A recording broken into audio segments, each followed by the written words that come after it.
Кудайдын чакырыгы 12 январь.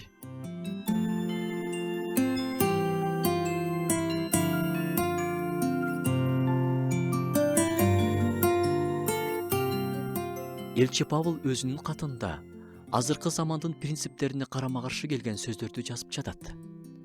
Ар кимиң өзүңдү гана эмес, өзгөнү да ойло.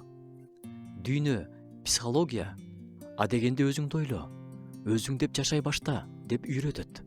Өзүңдү бактылуу кыл. Сенин жеке кызыкчылыгың, ийгилигиң, ыңгайлуу жашооң биринчи орунда деп жатканда, ыйык жазуу жакыныбызды сүйүүнүн, моюн сунуунун, жакыныбызга кам көрүүнүн жолуна чакырат. Албетте, өзүңө кам көрүү күнөө эмес, кам көрүш керек. Бирок жашоонун борбору биздин эгобуз болбошу керек. Көйгөйдүн баары менин каалоом баарынан маанилүү дегенде, менин кызыкчылыгым баарынан жогору дегенде, мага ыңгайлуу болуш керек, башкасын билбейм дегенде башталат. Иса Машаяк бизге улуу сүйүүнүн үлгүсүн көрсөткөн. Ал өзүнүн даңкын калтырып, бизди сүйгөндүктөн жерге келди.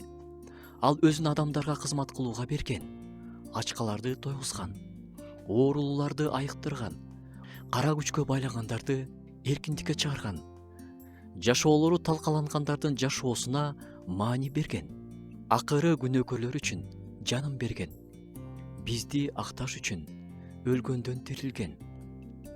Исадан үлгү алып, өзүбүз жөнүндө гана эмес, жакыныбыз жөнүндө ойлосок, анда өзүбүз эле руханий байыйбыз, жана жүрөктө тынчтык болот.